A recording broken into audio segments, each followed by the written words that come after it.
Hi, Leslie and Jose. I hope you're having a great week. I'm trying to get ahead a little bit because I've got a lot going on this weekend. So, I think one of the first articles about the invitational pedagogies was very powerful because stories mean a lot to us. Not only do we learn through stories, but the way our culture is formed is through stories.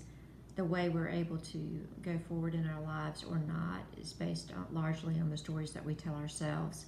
So, the status quo stories are not only ones from primarily um, white males, at least for me when I was growing up. We had a few females interspersed, and maybe in Black History Month we had a few African American heroes, but it was very limited.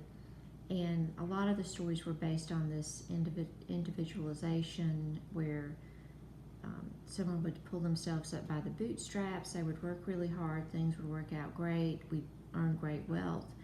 But that was the pinnacle, right? It was what we were supposed to strive for, and it has a lot of competition involved and comparison with each other. It was not a win-win situation most of the time. And so when we have those kinds of heroes and heroines, that's not going to foster the interconnectedness that Keating mentioned and this citizenship of the whole that we need to strive for.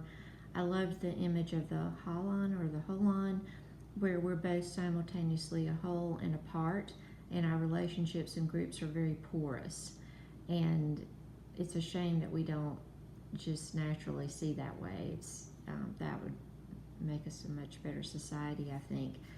And I got my DNA ancestry results back. Somebody gave that to me for Christmas, and I was reading more about it and how our bodies are 99% identical. It's only just this less than 1% that make us unique from the appearances. So all of these differences that we recreate in our minds are just that. They're created in our minds, not in our bodies.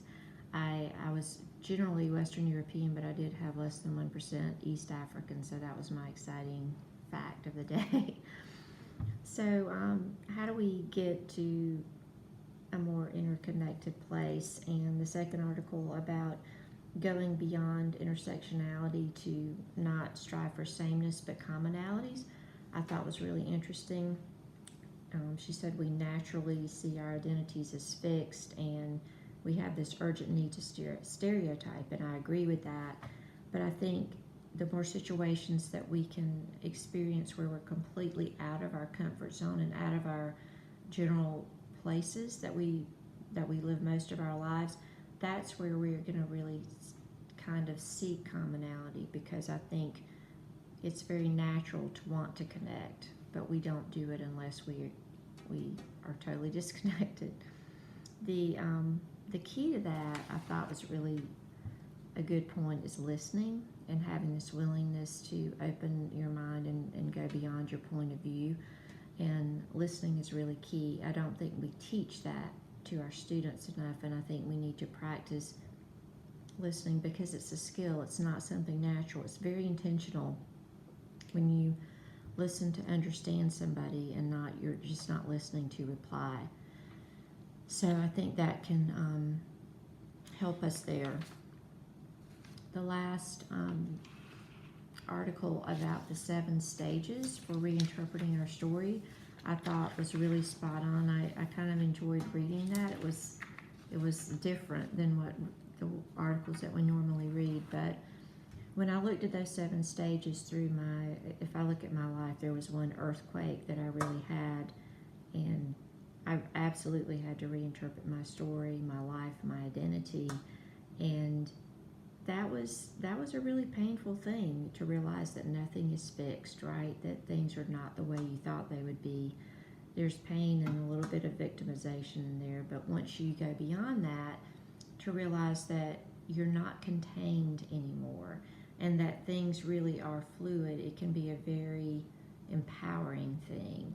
And I think within that empowerment, you do sort of start to see yourself as part of a whole, and that what you do does affect other people.